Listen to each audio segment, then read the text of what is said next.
Okay,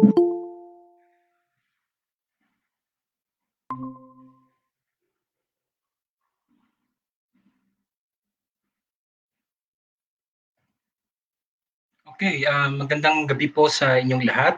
Magandang gabi po sa lahat ng kasama natin dito at sa mga nanonood o manunood nitong ating broadcast.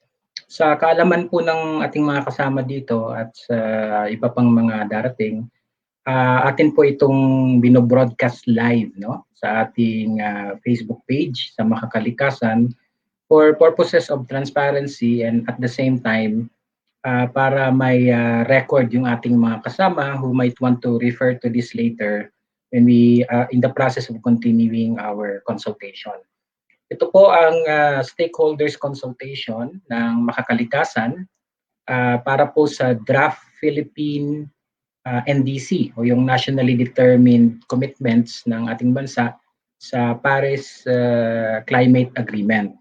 At tulad po ng siguro alam ninyo, tayo ay isa sa mga signatory nitong pandaigdigang commitment o pandaigdigang agreement para sa climate action na noong 2015 ay pinagkaisahan ng mga sumama sa Paris na konsultasyon ng UNFCCC, United Nations Framework Convention on Climate Change.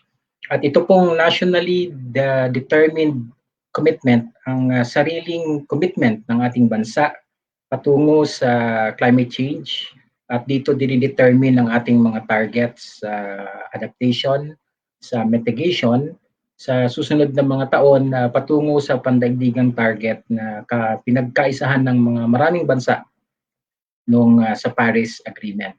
Magandang gabi po sa inyong lahat. Ako ho si Roy Cabonegro, ang Interim Secretary General ng Makakalikasan, ng Nature Party Philippines. Isa ho kaming emerging national political party na nakatuon sa agenda ng kalikasan. Nung nakaraan pong December 19 last year, ay for the first time naimbitahan po kami sa isang konsultasyon ng mga civil society organization at iba pang mga organization tulad ng mga political formation na ipinatawag ng Climate Change Commission ng ating gobyerno. At for the first time, dito pinakita sa amin ang draft nitong NDC. Previous to that ay wala ho kaming naging partisipasyon sa proseso ng pagbubuo nitong NDC. At kami ay medyo nabigla no, sa proseso dahil medyo napakaiksi nung panahon na hiningi nila pang may magkaroon ng substantial na discussion. At ito pong sitwasyon na ito ay naging mahirap sa amin upang mag-participate ng maayos sa proseso ng NDC. Kung kaya't amin inirekomenda sa meeting na yon na sana ay magkaroon pa ng patuloy na diskurso at magkaroon pa ng patuloy na konsultasyon tungo dito sa NDC. Bago po tayo magtuloy, may I request everyone to please paki-mute muna ang inyong mga microphone. I'll try to do that also for you, but if you can do it yourself, paki naman po para po makapag-umpisa tayo. Okay, so muli ko pong balikan yung nung December 19 sa kauna-unahang pagkakataon ay naimbitahan ang Makakalikasan sa proseso ng konsultasyon sa NDC. Pero napakaiksi ng panahon para magkaroon kami ng substantial na kontribusyon sa konsultasyon na yon. Gayunpaman ay sumama kami dito at makaraan nga ng proseso na ito ay maraming naglabasan ng mga statement. Hindi ho tayo gumawa ng statement sa panahon na yon dahil hindi sapat ang aming kahandaan para sa statement na ito. At itong last week ay muli sila nagpatawag ng konsultasyon a few days before then. Pero hindi itinuloy at minove nila for tomorrow 10 a.m. Kaya ho namin pinatawag itong konsultasyon na to last week ay that was because it was a day or two before that scheduled consultation. At ngayon naman ay upang muling pag-usapan sa paghahanda para bukas. Ang katotohanan niyan ay napakaiksi ng panahon para talagang mabigyan ng substantive na pag-aanalisa itong mga dokumento na ito. At hindi rin kami nagkaroon ng mga formal na pagpupulong sa loob ng liderato ng mga kalikasan at maging sa iba pang mga kasama at mga supporter ng party. Kung kaya't itong pinatawag naming general na stakeholder consultation, ang tingin namin dito ay mas continuing consultation pa rather than isang beses lang para sa ating partisipasyon bukas. Gayunpaman ay nagpapasalamat kami sa inyong pagdalo at bibigyan natin ng pagkakataon lahat ng nandito ngayon upang makapagpakilala ng inyong sarili. At muli, pinapaalam ko sa inyo na itong ating pag-uusap ay atin pong nila-live broadcast at sa mga susunod na araw ay maaari din dong mapanood ng iba pa nating mga kasama sa ating Facebook page at groups. Ito po ay standard operating procedure sa mga kalikasan for purposes of transparency dahil kami po ay isang public organization at napakahalaga na ang bawat bagay na aming pinag-uusapan, maliban na lang sa mga very sensitive na internal, ay open for the public for scrutiny. Kayo po ay nandito dahil nag-express kayo ng interes bilang pagkilala sa inyong sarili as stakeholder ng makakalikasan. No? May mga ilan sa atin na miyembro, may mga ilan sa atin na affiliated groups. May iba naman na hindi talaga directly affiliated but recognizes themselves as a stakeholder. Welcome po kayo lahat at ang pagbubuo naman ng posisyon ng makakalikasan ay batay sa konsensus hindi lamang sa loob ng mga nasa loob nito, lalo na ang mga namumuno nito, kundi sa iba pang mga stakeholders sa loob at sa labas ng party. So, sana po ay nabigyan ninyo ng pagkakataon na mabasa ang mga ipinadalang mga dokumento mula pa last week, no, nung tayo nag-post sa ating event page. Ito pong dahilan kung bakit ini-emphasize namin ang pagsama ninyo sa event page dahil ang mga event pages namin dito sa Facebook ang siyang ginagamit namin na mechanism to share information, relevant information at documents doon sa mga sumasama sa iba-iba naming mga proseso. Gayunpaman, kung hindi nyo tuluyang nabasa ang mga dokumento na to, mangyari lamang na sa pagpepresenta ninyo mamaya, sa pagpapakilala ninyo, ay sabihin nyo din kung may nabasa ba kayo sa ilan sa mga ito at kung hindi man ay kung ano ang inyong mga pananaw dito sa ating mga pag-uusapan dito sa NDC. Ang akin pong gagamiting presentation ay ang pinresent ng Climate Change Commission nung huling pagpupulong na hindi pa nila ina-update. Bagaman ang sumunod na dokumentong pinadala nila ay tinanggal nila yung mga specific targets, yung mga major target, yan lang naman ang pinaka-substantive na pagkakaiba mula nung una nila itong pinresent noong December 19. Meron silang isa pang dokumentong pinadala na mga target, mga specific targets ito sa bawat sektor na siya rin nating share sa inyo na magandang batayan din para tingnan kung ano-ano ba yung mga aksyon na inirekomenda upang maabot natin tong mga target na sinet sa NDC. So sa punto pong ito ay ipapalabas ko muna tayong lahat dito sa ating screen, no, para makita natin kayo lahat. Kung maaari ay pakibuksan saglit ang inyong video upang makita kayo ng iba. Okay, habang ginagawa natin yan, itatry ko kayong ipasok dito sa ating usapan. Saglit lang po .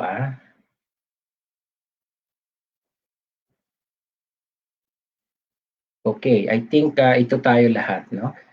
So, bibigyan po natin ng pagkakataon ng bawat isa na makapagpakilala at tulad na nasabi ko kanina, paki-explain na rin kung meron ba kayong nabasa sa any of the document na naipadala or pumapasok ba kayo sa usapan na to na meron na kayong set suggestion or pananaw doon sa nationally determined commitments, or is this entirely the first time or hindi kayo familiar doon sa topic at sadyang interesado lang kayong sumama? Okay din po yan. Welcome din po namin yung mga ganitong pananaw.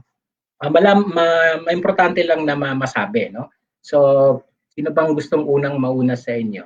I think ang unang pumasok dito kanina si Ping. Ping, pwede ka bang magpakilala muna din? Go ahead, Ping. Magandang gabi mga kasama, magandang gabi Roy. Si Ping Fampulmi, National Convener ng Aksyon sa Kahandaan sa Kalamidad at Klima, AKMA.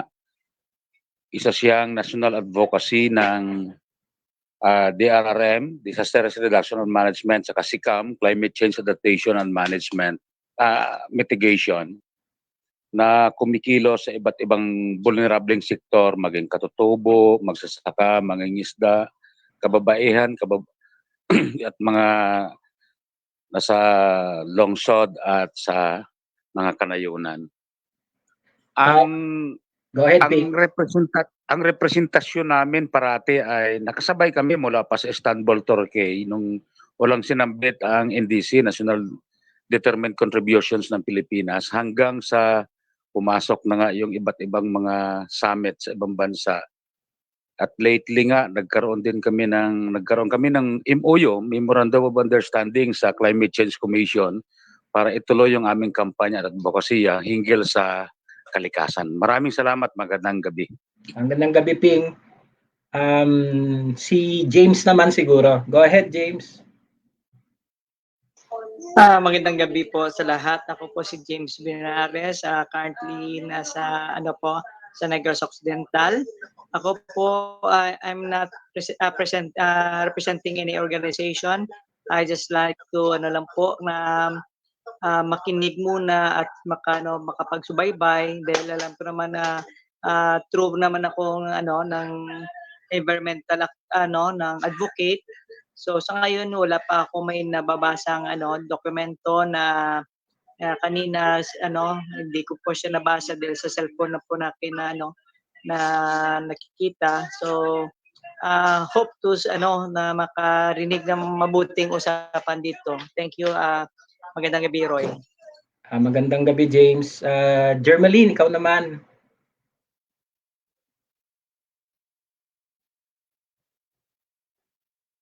Jermeline, nandiyan ka na ba?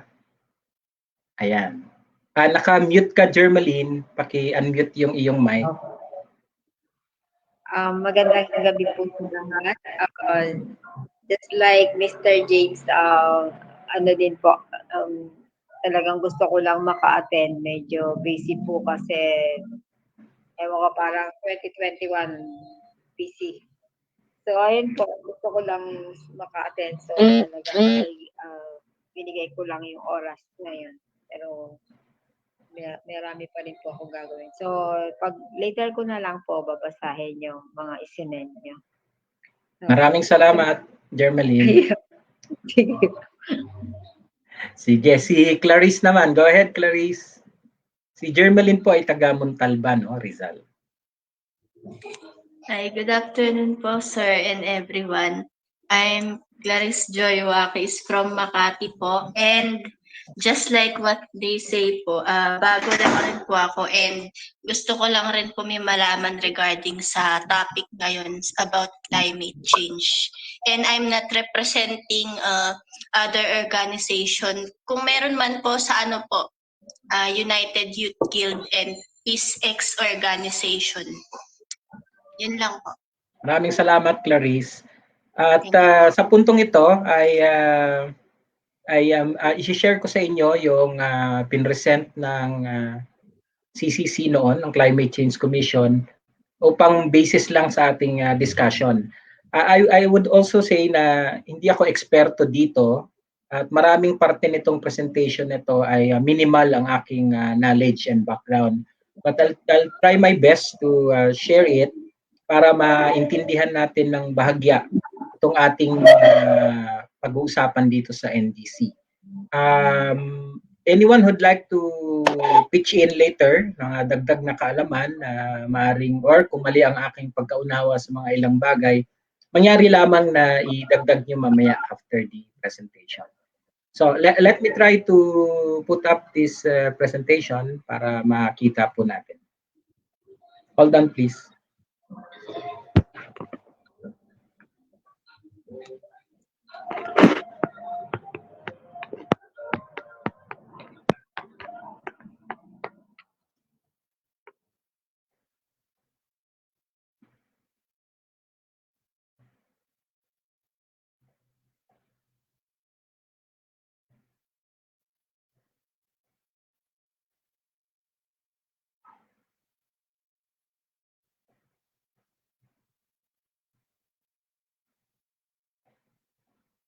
Okay.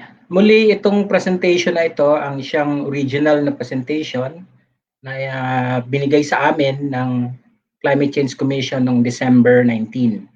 Batay dun sa pinadala nilang mismong draft ng 6-page na NDC, ang inalis lang talaga nila doon at iniwan nilang blanco ay yung mga general target na dito sa presentation na to noong December 19 ay may specific. So ang napansin ko, yun lang ang pinagkaiba. Nakikita niyo na ba siya sa screen? Nakikita niyo na po ba? Malinaw po ba sa inyo? Or ako lang ang nakikita niyo? Kita na ho ba? Malinaw? Nakikita niyo yung presentation? Okay, sige. So let's continue, no? So ang NDC, tulad ng nasabi nga ni Ping kanina, ito ay isang commitment, no, ng mga bansa na post-2020 climate action ng mga bansa para maabot natin yung mga target na kailangan natin upang malampasan natin itong krisis ng klima, no, ng pagbabago ng klima. Ito ay nasa gitna, it's in the heart of the Paris Agreement. Noong 2015 ay nagkaroon nitong Paris Climate Agreement na kung saan itong tatlong mga main agenda na ito, long-term goal, ang kanilang ang pinagkaisahan ng mga halos lahat ng bansa sa mundo, no? Holding the increase in the global average temperature to well below 2% and pursuing effort to limit temperature increase to 1.5. So, i-maintain ang 2% degree centigrade at ibaba siya sa 1.5 degrees centigrade. Ang global peaking ng mga global greenhouse gas emission ay as soon as possible. Ibig sabihin yung punto kung saan dapat pinakamataas na yung pag-emit ng mga greenhouse gases ng bawat bansa upang magsimula ng mag-peak at bumaba. So kailangan ito ay maabot na as soon as possible para masimula ng ma-reduce. And within 2050 or by the second half of the century, dito po galing yung year 2050 na madalas yung marinig, ang target ay maging carbon neutral ang buong mundo. Carbon neutral, ibig sabihin ay hindi tayo nagdadagdag na ng mga carbon emission doon sa mga nandyan na ngayon.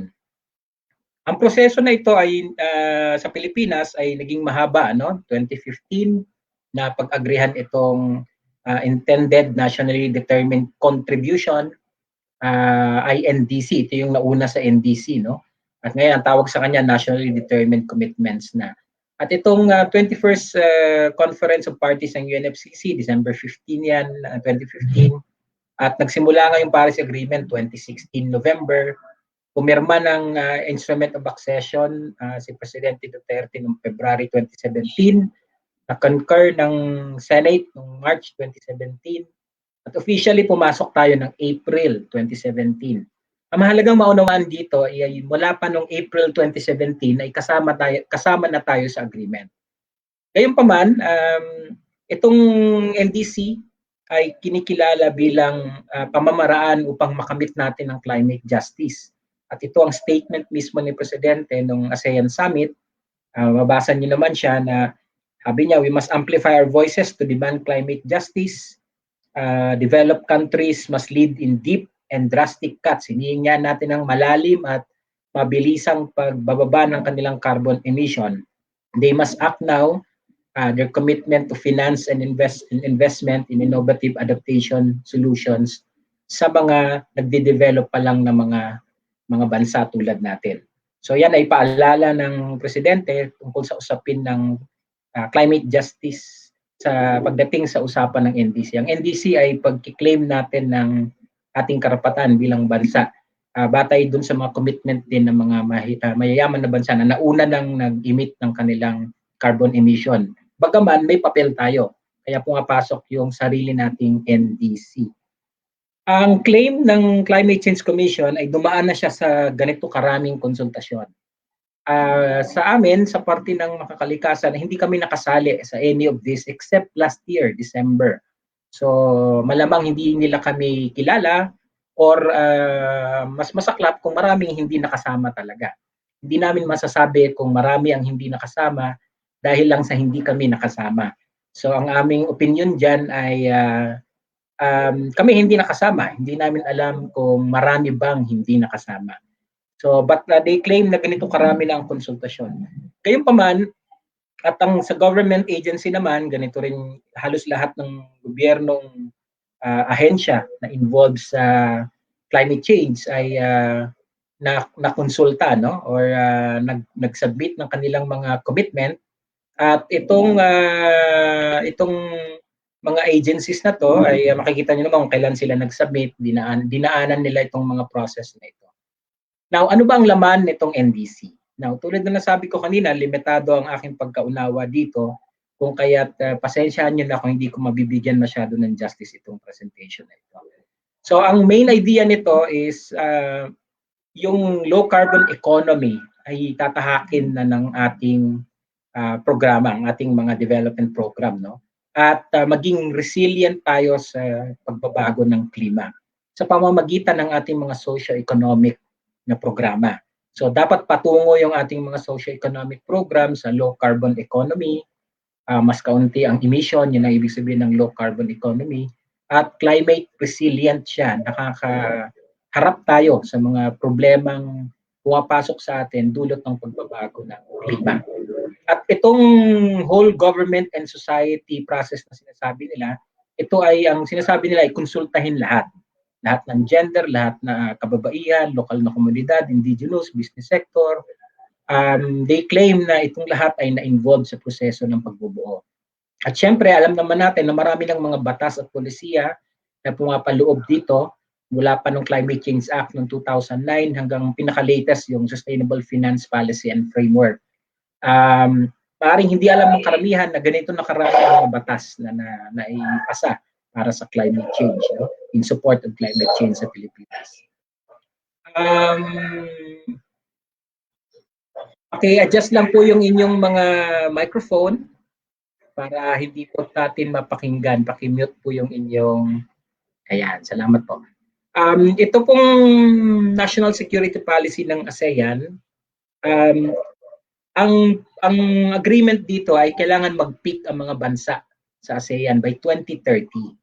Kasi tayo ay mga middle income or developing countries sa ASEAN, hindi pa natin naabot yung pinaka-peak, pinaka-rurok ng ating pag-i-emit ng ating emissions sa ating sariling development and industrialization. So unfair na basta tayo biglang tumigil. Yan ang logic dyan.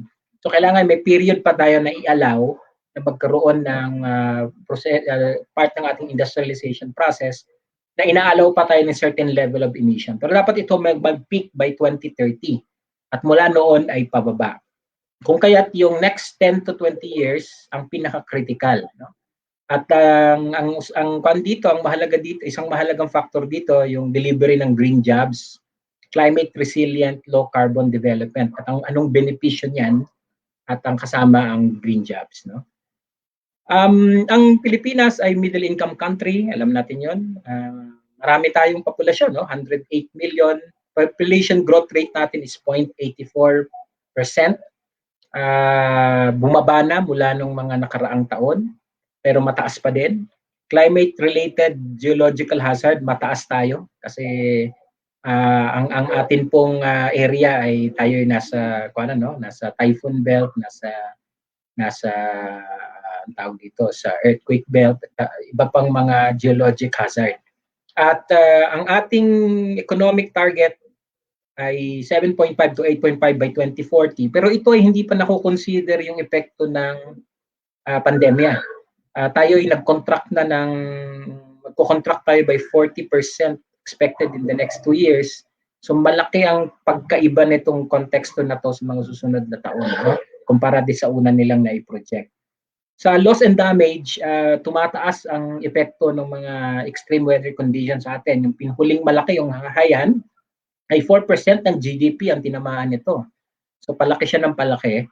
At malaki yan kumpara sa ibang bansa, no? At 852 million ang tinamaan ng mga typhoon hanggang November ng 2020, which is very substantial.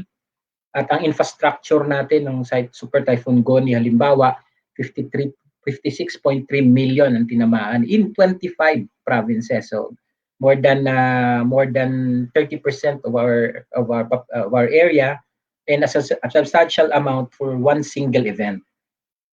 Now, itong mga adaptation na mention nila dito, iba-iba: agriculture, forestry, energy, coastal marine biodiversity, lahat ito nag-ambag upang magkaroon ng mga target. Ang mahalagang malaman dito is that mag-i-skip ako ng ilang mga slides. Ang mahalagang malaman dito is that ang sinet na target para sa Pilipinas sa ating NDC ay ito. Ang commitment sa projected greenhouse gas emission ay reduction by 30% lamang by 2040. 30% lamang by 2040. Now, mataas ba ito o mababa? Mahirap kung sagutin at this point. Pero given the kind of emergency and the effect na dinadaanan na ng Pilipinas, ang 30% reduction ba on our own greenhouse gas emission ay fair? Is it appropriate, and is it what we should be committing to? Or masyadong mababa ito? Yan ang isang tanong. No? Meron din tayong sinasabi na ito, ang karamihan nito ay sa energy ang panggagalingan. At magandang ma-emphasize itong portion na ito. Intends to implement greenhouse gas emission avoidance measure through an aspirational target. So ano ba ibig sabihin ng aspirational target? Target ba siya? O targetan lang? Kasi aspirational lang eh. At least 15,000 megawatt of additional renewable energy capacity by 2030, and at least 10,000 megawatt of additional renewable energy by 2040. Ang key dito is itong salitang aspirational, kasi we're not quite sure kung gusto ba natin to o hindi, or kailangan ba natin to o hindi. Now, bakit may qualifier na aspirational? Your guess is as good as mine. Ang itong mitigation action strengthens resilience at iba pang mga epekto, ang key dito is yung ating target na 30%. Now, makikita nyo na ang projected emission natin ay hindi pa bababa. Wala pa tayo sa peak kasi nga meron pa tayo hanggang 2030. Pero tingnan nyo ang epekto ng ganitong projection ng kasalukuyang NDC. Kasi dapat tayo by 2030 sa ASEAN target ay nagpipeak na tayo ng ating mga emission na increase of emission. No? Pero sa kasalukuyan nating commitment ay hindi tayo nagpipeak ng 2030. Bumababa lang ng bahagya. Lumalaki ng kaunti ang difference between what is BAU is business as usual. No? Kung hindi tayo mag-mitigate, magbago ng pamamaraan, ito sana. Ito ang ating target ngayon, bago nating target based on the NDC. Pero ang critical dito is whether we are serious dun sa commitment by that 2030 ay magsisimula ng mag-peak yung ating emissions. Dito, clearly hindi. Hindi natin nakikitang ganon. So, tama ba ito? Is this the way to go para sa sinasabi nating emergency na kailangan kaharapin ng mundo kung saan nag-aambag din tayo? At kung gusto nyong matingnan ng detalye, at palagay ko ito ang pinakamahalagang slide sa lahat ng slides dito. Ito ang main na targets. Business as usual scenario, 8,791 metric tons ng CO2 ang marireduce or ang mapuproduce. Pero sa mitigation scenario, pag in-implement natin itong mga mitigation targets na ito, ay marireduce siya by 6,000. Ano ibig sabihin nito? Ang ibig sabihin nito ay 30% lang yung ating reduction target. Sa 30% na to, this is the second point na palagay ko napakahalagang maintindihan ng karamihan. Yung tanong na mababa ba o mataas ang 30% is a good question. Mahalaga kung may iba sa atin dito na may konting perspective dito, magandang malaman mamaya. Pero liban pa dyan, mapapansin nyo na may conditional and unconditional. Ang unconditional, kahit anong factors ay kailangan ma-reduce siya, ay actually 2% lang. Meaning, sa tinatarget nating 30%, 2% lang talagang kino-commit natin without any form of condition. Ang mga conditions na to ay marami, no? Halimbawa, technology transfer, more funding from other government agency, from other governments, mga certain commitments na kailangan pasukin din ng ibang gobyerno, yung ating kakayanan to deliver this in terms of financial target. So these are many conditionalities. In short, pwedeng ma-excuse ang gobyerno ng 28% sa 30%. That's roughly 80% of the 30% target. Dahil karamihan ng kanyang tinatarget sa 30% ay conditional. And only 2% are really what they're supposed to deliver. So, tama ba ito for a scenario of emergency? Dapat ba natin itong gawin? On the other hand, marami ring nagsasabi na yung conditionality kasi is really claiming doon sa mga ibang bansa na siya namang nagdulot talaga nitong problema sa climate change. So the more conditionality you have, the more climate justice you're actually seeking. So marami ring naggaganyan na argument kung kaya nakikita nila ito as something positive. Ang akin lang dito is that people have to know na ito yung ating pinapasok na commitment, no? Na 2% lang talaga doon sa 30% ng ating estado para dito sa sinasabing pag-responde natin sa emergency na ito. Okay, so suma total, may mga detalye pa ito sa bawat sektor na hindi ko na papasukin. Ang mahalaga lang naman dito is that nagtitiwala tayo sa pamahalaan, sa mga ahensya, na ito ay pinag-aralan nilang mabuti at ang suma ng kanilang 30% target ay batay talaga sa mga detailed na actions na pwedeng i-undertake ng mga ahensya na kanilang dinetermine dito.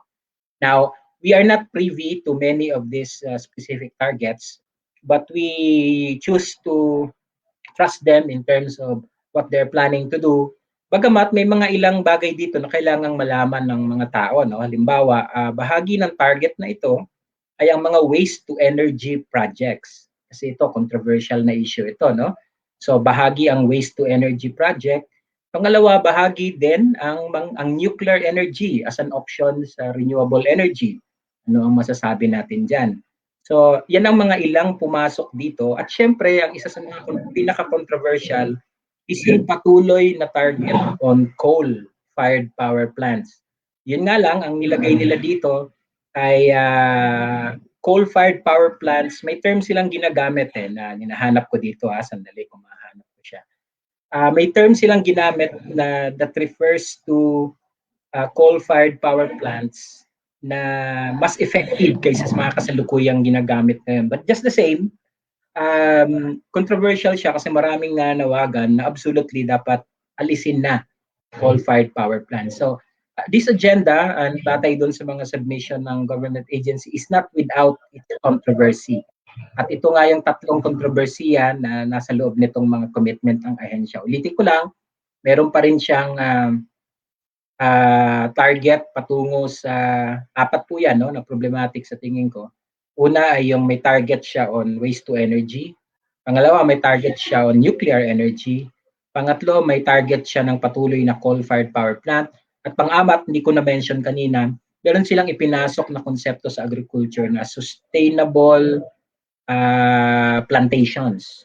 So there's a certain standard na kailangan ma-reach ng mga plantation to be considered sustainable plantation. Marami kasing nagsasabi na by its very nature, plantations can never be sustainable. So yan sa mga issue na lumalabas dito ngayon. Okay, so diyan ko po tatapusin itong presentation at balik tayo sa ating regular na view nitong ating ayusin ko lang yung sa facing ng ating sa sa broadcast natin para makita ng iba. Okay, so yung pong may mga naka-open na mic dyan, pakisara nyo lang po para po hindi masyadong maingay. Okay, so sa punto pong ito ay babalik ko po tayong lahat para pwede tayong mag-usap ng isa-isa o ng magkakasama. Let me put up everyone's okay, lagay natin sa auto para kung yung gustong magsalita, siya ang ma-highlight. Okay, so maraming salamat po at kung may katanungan kayo or komento or impression or yung sa mga mas nakakaalam, halimbawa si Sir Ping, kung gusto nyo magdagdag, ay welcome po na mapag-usapan natin siya ngayon. Go ahead po, kung sinong gustong may comment, tanong, reaksyon. Ito ba'y nakatulong upang mas maunawaan ninyo ang tinatawag na nationally determined commitment. By the way, gusto ko lang sanang isingit ang history ng, at malamang alam din ni Ping ito, na yung history ng NDC, it's already a compromise. Kasi bago nagkaroon ng mga NDC or INDC noon, ay nanggaling yan do sa Kyoto Protocol, no? Yung talaga may specific na target sa reduction ng mga bansa na nag-i-emit. Maraming naging debate dyan hanggang nauwi sila sa kompromiso na, o sige, lahat na lang tayo. Pero ang bawat isa ay kanya-kanyang pagdidetermine. So wala nang i-impose ang buong mundo, kanya-kanya ng pagdetermine, kaya nationally determined. Pero dapat ang totality niya ay ma-reduce natin into this target. So para ma-set yung target na 2%, 1.5 ang pinaka-target, pag-reduce sa 1.5, may peak na 2050 na maging global man or ASEAN, upang maabot yung mga kompromiso na yan, ay pinasok nila tong NDC. Now, may nangyari din ng 2015 na biglang umalis yung bansa na pinakamalaki ang kontribusyon sa emission ng US, no? At very recently lang sila bumalik dahil napalitan na si President Trump. So there is a sign of optimism ng kaunti na pag bumalik ang US sa negotiation, baka magkaroon na ng maayos na reduction ng emission targets. Ang NDC ay resulta din ng biglang pagtalikod ng US at Australia sa kanilang mga target sa emission mula pa nung sa Kyoto, no? So in my point of view, kompromiso na itong NDC. Ngayon, kung doon sa kompromiso, mababa pa din ang ating gustong gawin, tulad ng 30% reduction, problema ba yun o hindi? Pangalawa, delay na po ang Pilipinas. Isa na tayo sa ilan na lang na bansa na hindi nag-submit kasi ang deadline nitong NDC ay December 2020. At December 2019, nagkukumahog pa ang CCC para tapusin. My impression is hindi masyadong efficient ang CCC ngayon. Makamali ako, Ping, kasi nag-engage ako sa kanila a long time ago pa, nung simula pa lang ng Climate Change Act, no? Pero nitong mga huling administrasyon sa CCC ay hindi ko na masyadong nasundan. My impression is hindi sila ganun ka masigasig. Kasi bakit nadidelay itong mga ganitong napakahalagang commitment na. So ngayon, we are in a point na delayed. Pero ayaw naman daw mag-submit for purposes of submission. Pero ang target ay 30%. 28% ay with conditionality, 2% without condition, at may 4 na controversial na item na pumapaloob dun sa mga commitment, component commitment ng mga ahensya. Okay, so yan ang summary ko sa ating NDC. So may gusto bang magtanong, magkomentaryo, or magdagdag? Sir Ping, baka gusto Roy, pwede ako magdagdag. Go ahead, Sir Ping.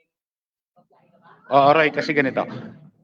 Mula pa rin nung mayroon kasi kaming World Grassroots Assembly, tapos may nabuo kami sa East at saka South Asia na nagbabalangkas din sa resilience framework ng Pilipinas mula sa mga vulnerable na lalo sa mga rural areas.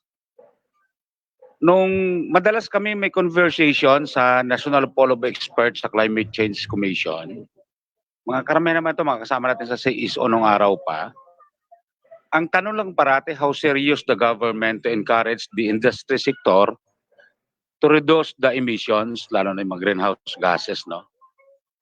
Ang NDC kasi may kapatid na nama, yung National Adaptation and Mitigation Actions. That's right. Parang hindi nagre-reflect yung commitment talaga ng gobyerno. Magmula nga doon sa binanggit mo kanina, no? Sa Paris Agreement, na parang pabago-bago at hindi ma-determine kung ano ba talaga ang commitment ng iba't ibang mga nagdudulot nitong mga emissions sa Pilipinas. Sa amin kasi particular, more on nagpo-push kami, renewable energy. At nung nag-submit nga kami nung aming mga consultations documents, datos, lumalabas talaga na nagagaling talaga ito sa industry sector, yung paglala ng ating klima dito sa Pilipinas. Maganda na na nabuksan mo yung consultation dito sa NDC. dahil kulang talaga yung access ng CCC para marating yung iba't ibang mga boses at hinaing nitong mga naaapektuhan ng extreme climate mga eventualities. So sa amin, nakikiisa kami sa makakalikasan para i-push pa rin yung paano madalhin yung boses nitong mga apektadong pamilya dulot ng pagbabago ng klima. Mariin lang namin ding dinadala yung pagsusuri din ng iba't ibang mga CSO dito sa Pilipinas hinggil nga dito sa ating kampanya to reduce the carbon emissions, yung greenhouse gases. Siguro sa malalimang mga pagtatalakay pa sa mga susunod, pwede kami mag-share ng ibang documents batay doon sa aming mga partnerships din kay Sec de Guzman sa CCC at maging dito sa aming yung kasalukuyan ngayon na sinasamahan namin yung PNM, Prevention and Mitigation dito sa Office of Civil Defense. Thank you, Roy. Good evening. Maraming salamat, Sir Ping. At thank you dun sa offer mo kasi sa totoo lang, matagal na rin kaming hindi directly involved. Kung kaya't minsan ay off tangent kami sa mga bagay-bagay tulad nung marami sa atin. Kaya yung ganitong offer of linking us with opportunities para mas maunawaan itong mga usapin, malaking bagay po yan. Ang commitment po namin ay sana magtuloy-tuloy ito o mas organize itong mga dialogue at consultation process, at least for those who consider themselves stakeholders of makakalikasan. Mahirap kasi tayaan yung iba. So ang tinatayaan namin ay tayo, kung sino ang gustong sumama. At dahil kami ay nakukonsulta, i-reflect namin sa mga konsultasyon na ito, itong inyong mga pananaw.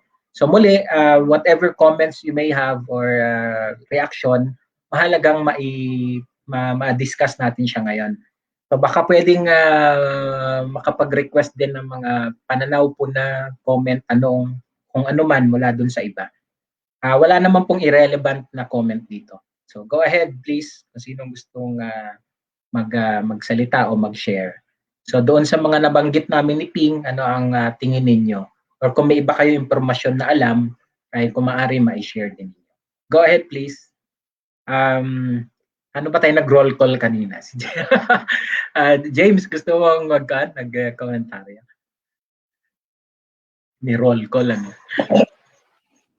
Sa ngayon po, anyway, yung nga, na sabi niyo naman, maraming pagkukulang mula sa gobyerno at saka regarding sa mga ibang organisasyon, kulang pa ng mga linkages, paano ma-access yung mga programa ng gobyerno at saka mga one thing dito sa amin sa Negros, maraming grupo din ng mga environmental groups dito na yung programa namin is nakaayon din sa sa SDG at saka sa climate change,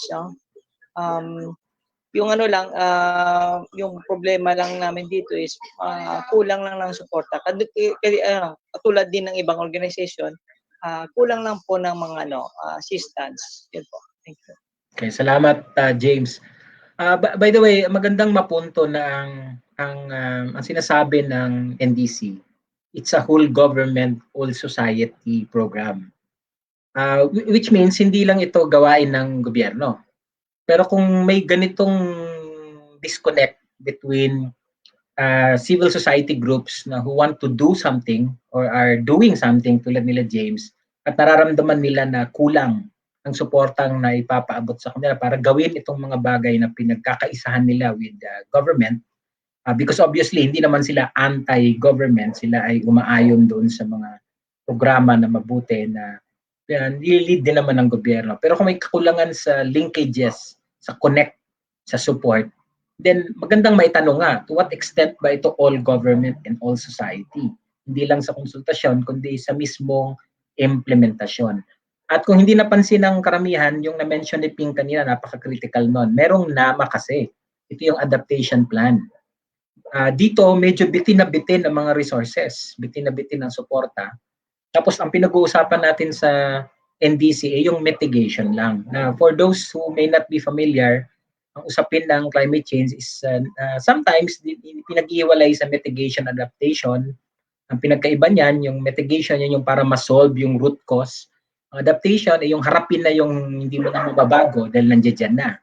Pero mutually inclusive yan. Sabihin, one is not separate from the other. Kasi pag gumawa ka ng mahusay na adaptation, nakakatulong din ito sa mitigation. Pag ginawa mo namang mitigation, ay madalas may epekto rin siya na pang-adaptation. So hindi naman ito black and white na magkahiwalay sila. Pero minsan, magandang, in order to analyze kung sapat ba ang aksyon, magandang may paghiwalay siya sa mitigation and adaptation.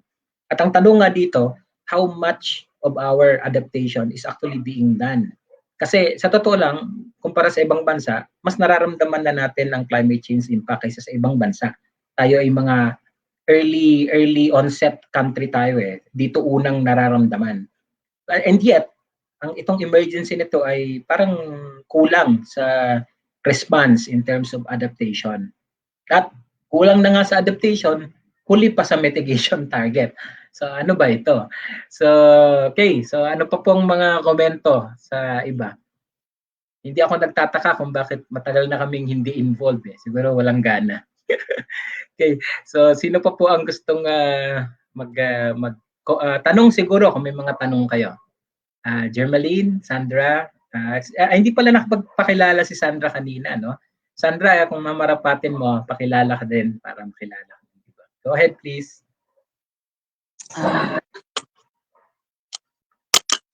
Hello po. Hello everyone. Magandang gabi po. Pasensya na po, medyo late kasi marami po akong ginawa kanina. Ito siguro sir yung conclusion ba nung kaninang alauna? Tama ba ako? Medyo late kasi ako eh. Kaya medyo hindi pa ako makakapagtanong ngayon sir. Nakikinig muna ako. Sandali lang para okay maka-catch up ako. Si Sandro po ay teacher sa Cabanatuan City. Tama, Sandra, no?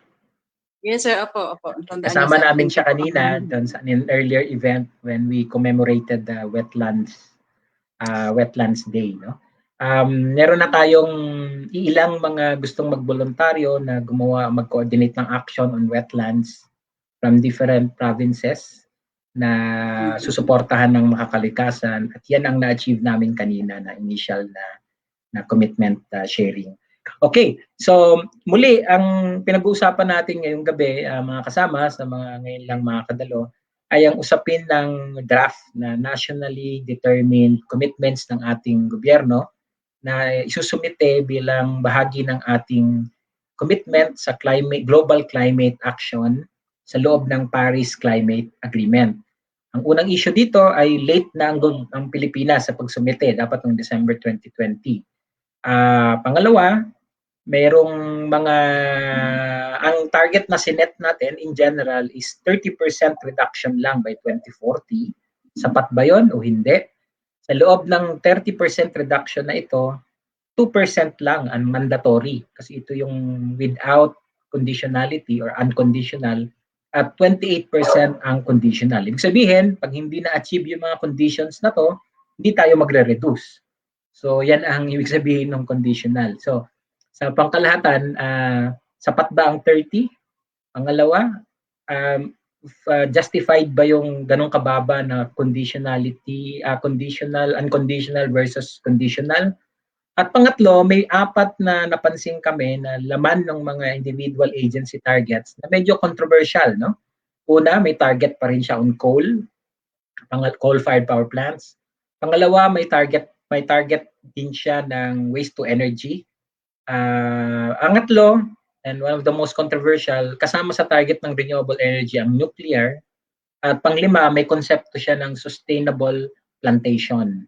So these are very controversial issues na pumapaloob doon sa sinasabi nating solusyon sa ating mitigation commitments. Okay, so may comment ba yung iba? May gusto bang magdagdag ng inyong mungkahi?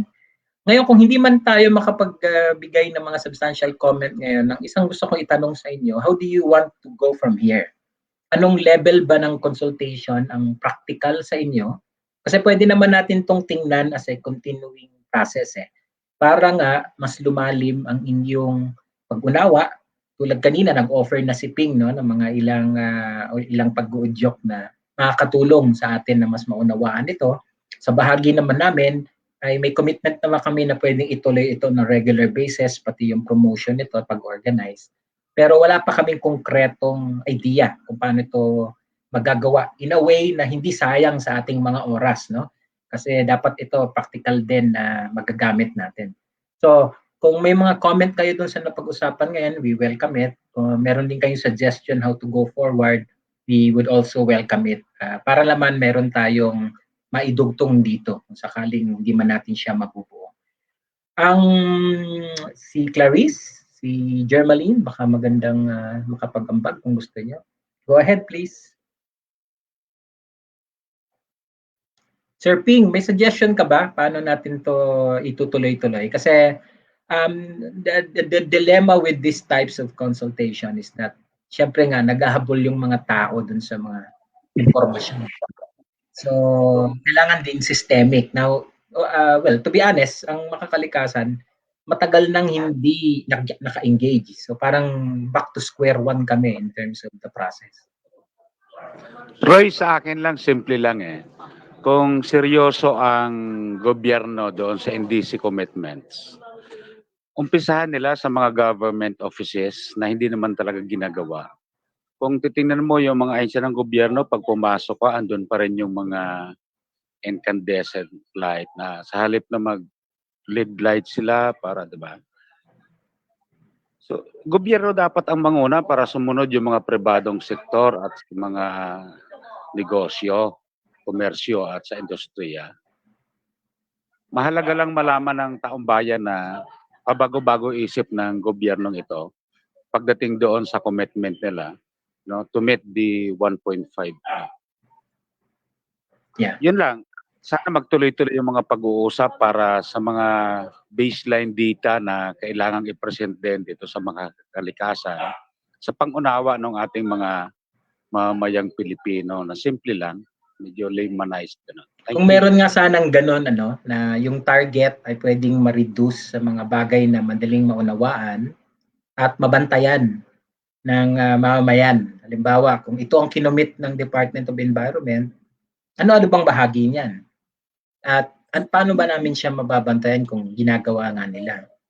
At saan namin makikita yung ganitong assessment? So, sa kasalukuyan, wala kasing ganyang impormasyon I would have expected na yan yung ginagawa ng Climate Change Commission, di ba, Ping?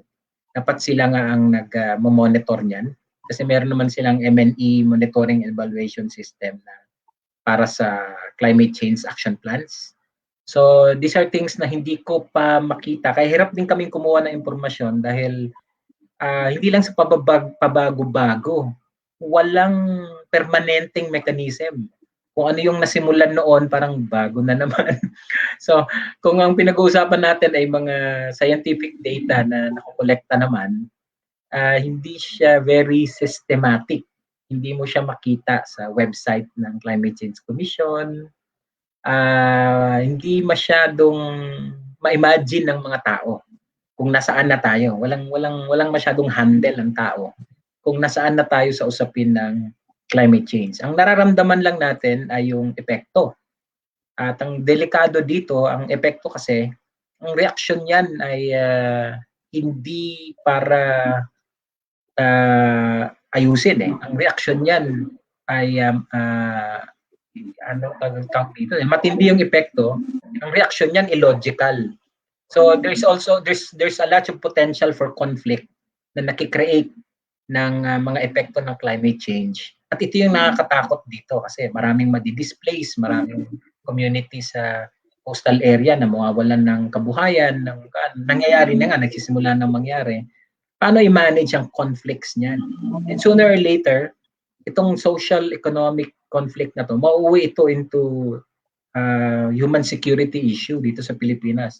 Safety and security ang maging epekto nito. Hindi lang natin pa masyadong nakikita ngayon, pero sa bawat taon na lumalala ang mga pagbagyo at pagbaha, ay nakikita-kitaan mo na yung frustration na nagma-mount up, no, sa mga communities.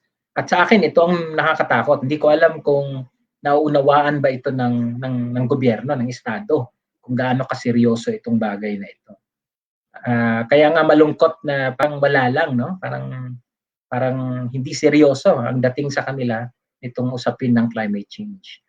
Kayo ba? Sa tingin niyo ba seryoso ang aksyon ng gobyerno sa climate change? Sir, Go ahead, Sir, Sandra. Sir Roy, in reference to ano naman po climate change saka po sa government, particularly sa Department of Education, I can say na medyo meron namang konting awareness kasi kami po sa grade 10, isa po sa pangunahin po na goal ng education ay maimulat po ang mga kabataan, maging ang kanilang pamilya at community tungkol po sa epekto ng climate change at global warming. Kaya nga po meron akong community immersion. Siguro sa tanong nyo kanina, maganda po na ituloy-tuloy po natin yung consultation pero ibaba po natin sa pinakamaliit po na level. Bakit hindi po natin simulan na mag-disseminate po tayo ng information in a layman's terms doon po sa maliliit na barangay na actually kung susumahin po natin nakakapag-contribute din man po talaga rin sila ng epekto sa climate change. Hindi lang man po mga industriya, hindi lang po mga komersyo, hindi lang po ang household, pati po yung maliliit din po na rural area to urban to community po, meron pong contribution yan.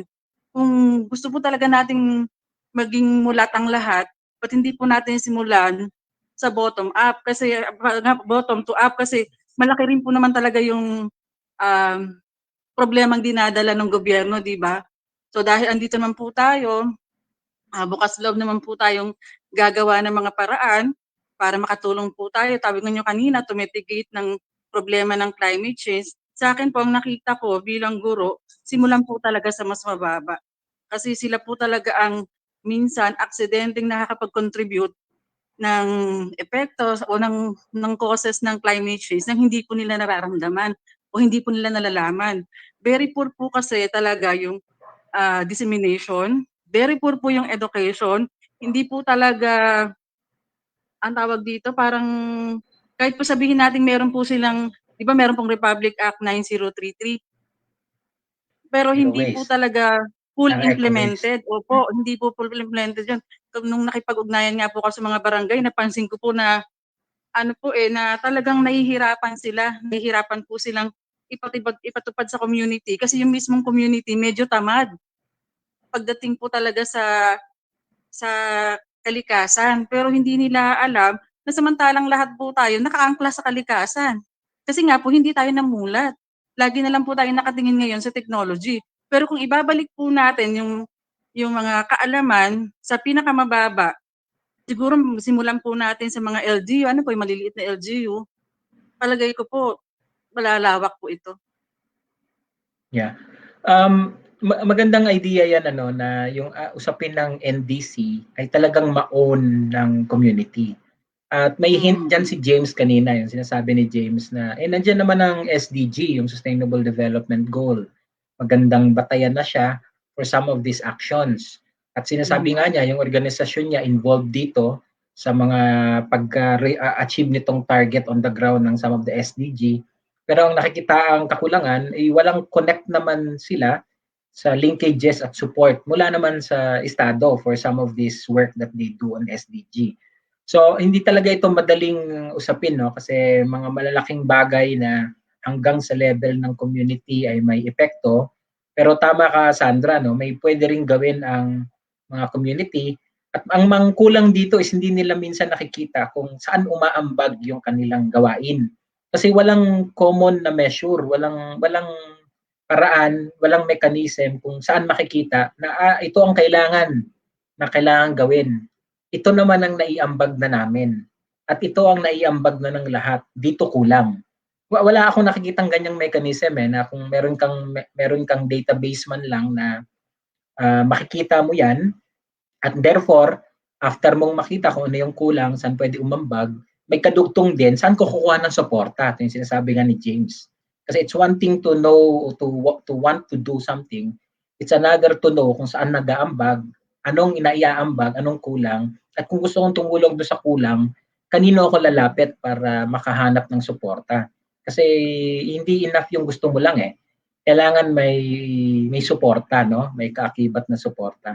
Yung mechanism na ito, itong knowledge platform na yan ang tingin ko wala eh. And I would have hoped na yung Climate Change Commission, yan ang papel.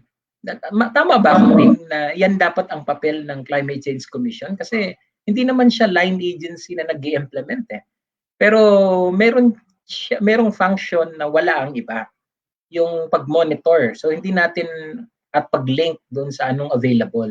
Ang lumalabas dito na common is that may disjoint between what is being done on the ground at kung ano yung available na resources and vice versa. Paano nakakapag-communicate ng pangangailangan yung on the ground doon sa resources na maaring panggalingan naman ito, both sa civil society at saka sa gobyerno. Ewan ko lang kung naunawaan niyo yung sinasabi ko na ito yung impormasyon na madalas wala.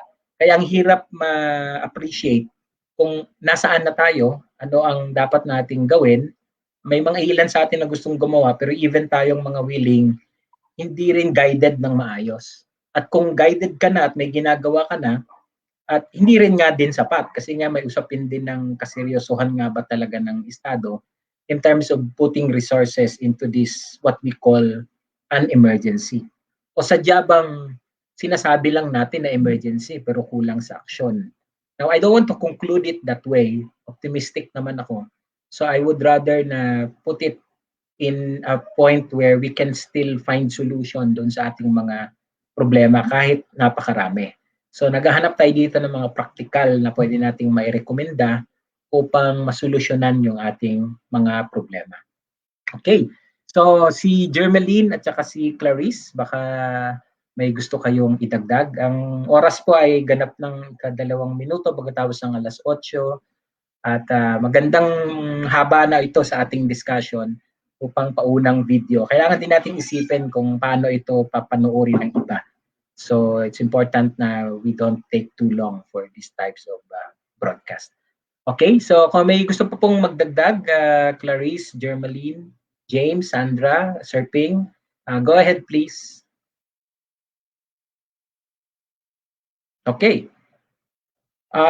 Kung wala naman po, ang mungkahi po namin ay maipagpatuloy itong diskurso na ito.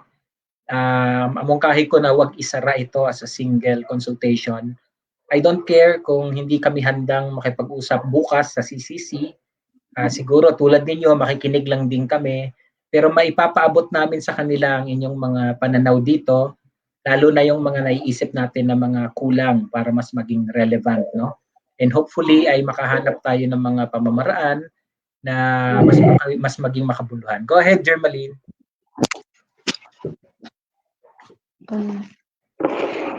Ano po siya ako kasi personally, sabi ko nga, 3 dekada na po ako nagsisegregate ng basura. And ang nakita ko kasi, yun nga, kawalan ng disiplina ng mga tao. Parang pangkaraniwan na lang kasi yung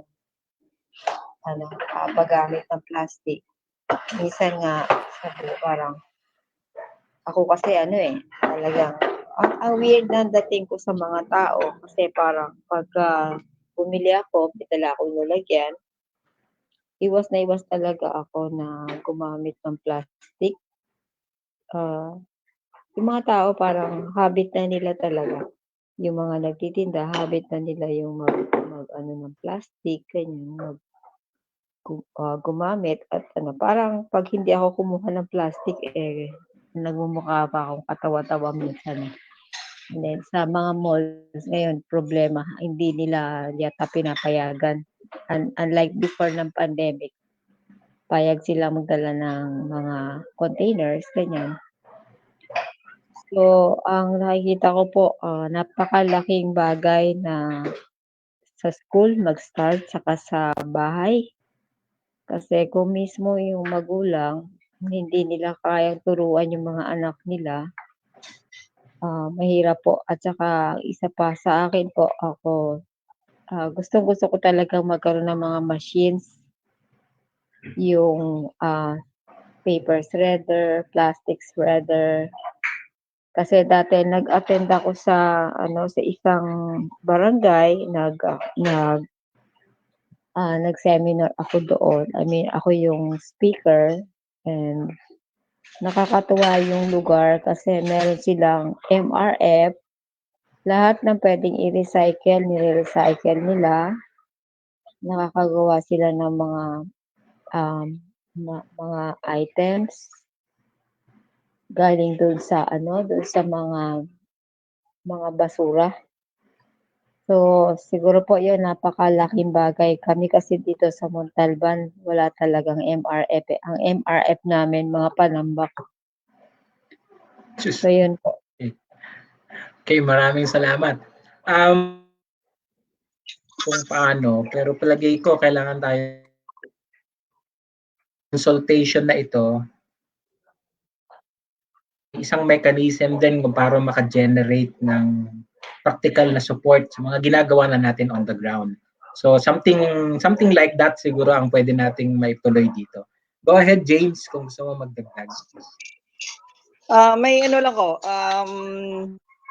yung merong pera yung gobyerno nakalaan para sa climate change, yung People Survival Funds na it was nung matagal na ito, pero hindi na-access ng local government dahil very stringent yung yung requirements. So sana kung pwede nilang gawa ng paraan nga hindi masyado naman para dahil yung mga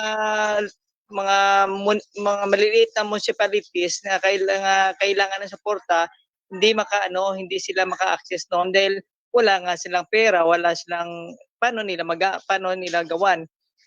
At saka yung yun is kung pwede rin yung ang CLUP, yung plan ba ng Comprehensive land use. Comprehensive land use plan, no. Isa pa yung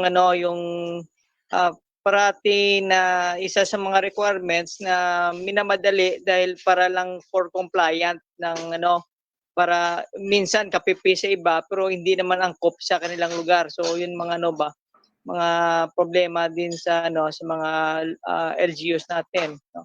I hope kung magawan din natin kung pwede natin pag-usapan din sa sa ibang paraan, katulad yung kanina sinabi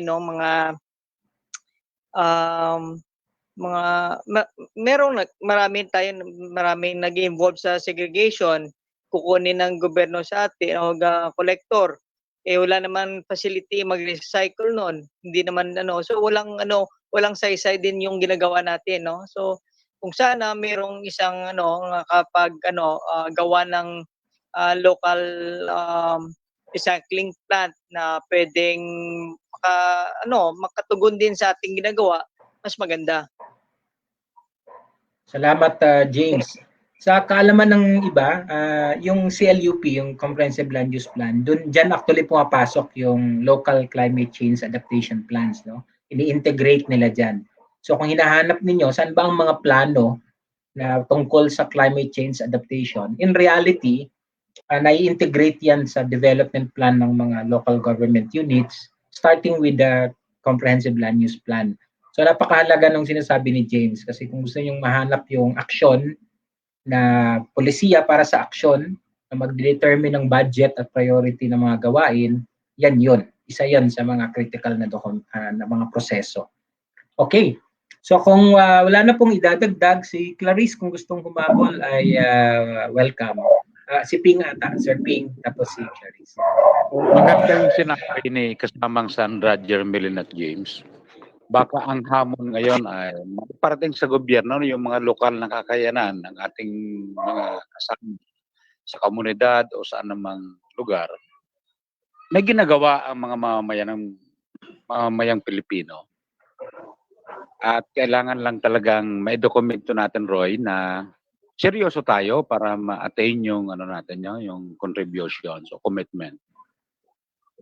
sana mag-create tayo ng documentation team para yung sinabi ni kasamang Jermeline at kasamang Sandra, may iparating sa gobyerno ito na may ginagawa kami on climate actions.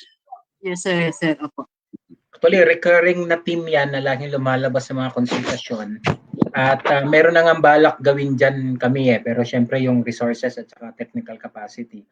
It's like a knowledge platform na parang social media type na pwedeng mag-input ang mga tao.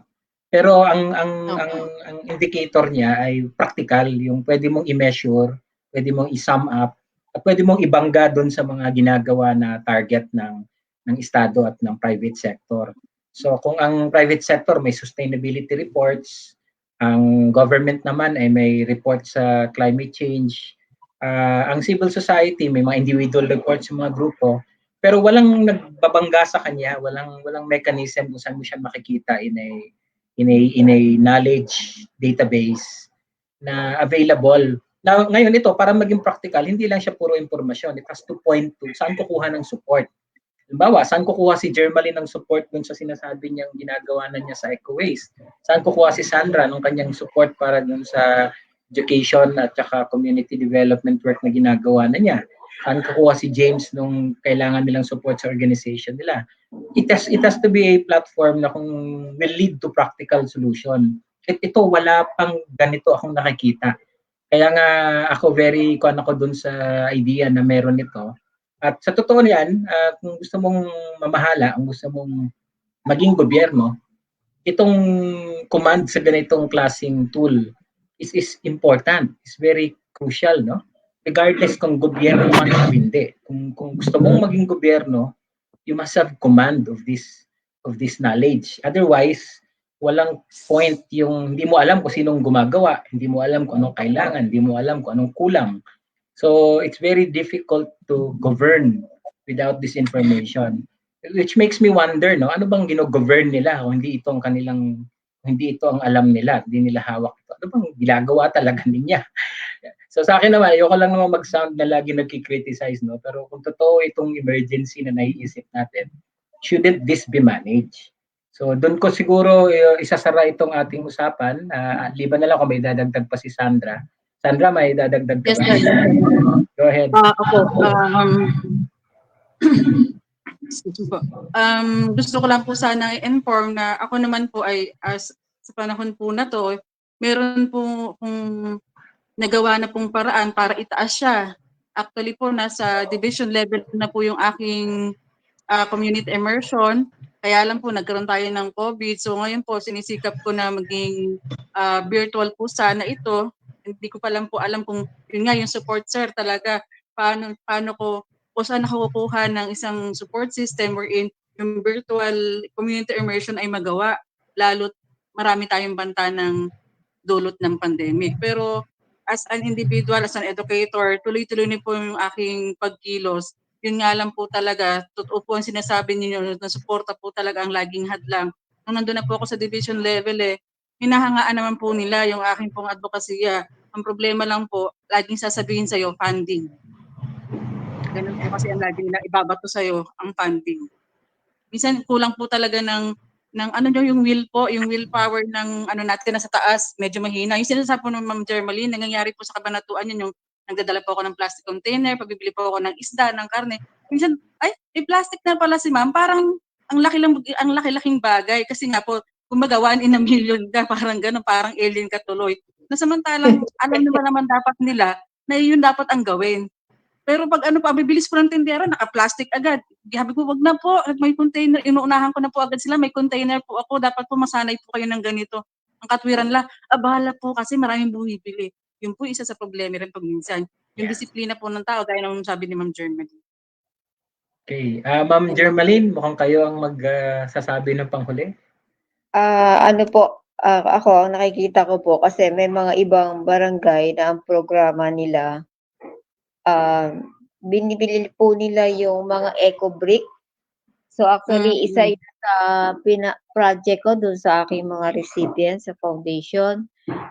Kaya lang, hindi siya, yun na nga.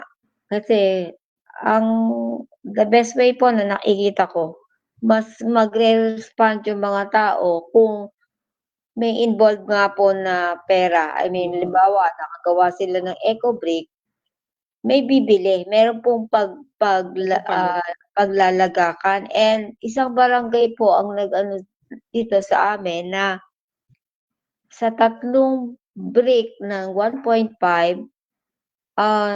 ano po yata sila ng 1 kilong bigas, yun yung katumbas. Ang problema lang, hindi siya malawakan kasi parang isang barangay lang yung nag-ano. Yung mga tao, sa totoo lang po, may katamaran na parang in-inform ko sila na gano'n, na merong interesado sila, pero parang parang ang dating ako pa yung magde-deliver, ako pa yung magdadala dun sa para sila magkabigas. That time wala akong sasakyan. So, yun nga po, talagang kailangan ng meron talaga dapat na mekanismo kung paano gagawin. So, willing po yung mga tao as long as may involved na pera or anything like yun nga yung rice. So, yun po, palagay ko, yun po yung isang magandang motivation para sa kanila. Para wala tayong hinihintay na kapalit pero dahil gusto lang kasi natin, alam kasi natin kung ano yung masamang epekto. Pero kung sa iba, after sila doon sa makukuha nila, ako, actually, yung may ginagawa po akong sealant, gawa siya sa styros. So, siya kasi hindi binibili yung styros sa mga junk shop. Actually, nag-aano na nga po ako ngayon Namimili na nga rin po ako ng kalakal. May pinapalakad ako yung mga batang gagala-gala lang. Sabi ko habang gagala sila, manguha na ng mga kasi in a way, hindi lang yung kumita sila kung hindi nakakatulong na mabawasan yung basura na nakakalat. So, yun po. Ang little good news siguro, Ma'am Germaline, ito namang pagkilala sa connection ng socio-economic sa mga aksyon na hinahanap natin. Kinikilala naman sa NDC targets yan, kung kaya ganun nga ang strategy na kanilang ginagawa. Ang kulang lang siguro is hindi natin fully naunawaan itong mga plano na ito ng NDC at kulang tayo sa connect sa impormasyon at connect sa mga support mechanism para yung mga individual din na action natin ay makita natin kung saan tayo makakakuha pa ng mas malaking suporta para mapalawak pa siya. So siguro yan yung pinaka-main na kuan dito, no, na messaging dito, na yung connection between the plan and the actions of community ay dahil nasa emergency tayo at all government, all society action ito, kaya ito mailapat, mai-connect. At sa kasalukuyan, hindi pa ito nako-connect at liban na lang sa lagi tayong mag-criticize ng gobyerno, which hindi rin naman maganda, ay mas maganda siguro maghanap din tayo ng maiaambag na positibo. But at the same time, firm tayo sa mga nakikita nating mga problematic, no? Na kanina man ay lumabas na rin. So, sa punto pong ito, nagpapasalamat po ako sa inyong pagdalo at maraming salamat po at substantive naman po itong ating discussion. Kung mamarapatin ninyo, mumungkahi ko na ipagpatuloy natin ito, i-announce natin ang continuing public consultation tungkol sa NDC. Pwede natin itong hati-hatiin sa mga maliliit na bahagi para maging practical at gagawan in the process of doing this, siguro mabuo natin yung platform na sinasabi natin kanina for people to get support for what they're doing, to know what their work connects to in terms of the bigger target, and at the same time for them to fully understand yung mga ginagawa o hindi ginagawa ng Estado for purposes na bilang mamayan ay maniningil tayo ng mga kailangan gawin. Wala tayo rito para pabagsakin ng gobyerno, hindi naman yan ang objective. Ang objective ay upang makuha natin ang what is due to us as our environmental rights. Lalo pat tayo ay kumakaharap ng totoong peligro ng isang emergency na lahat tayo ay matatamaan. So maraming salamat at magandang gabi po sa inyong lahat at sa ngalan po ng Makakalikasan, nagpapasalamat po kami sa inyong pagtalo. Marami pong salamat. Salamat Okay. po, sir. Bye-bye. Thank you po. Thank you. Thank you po.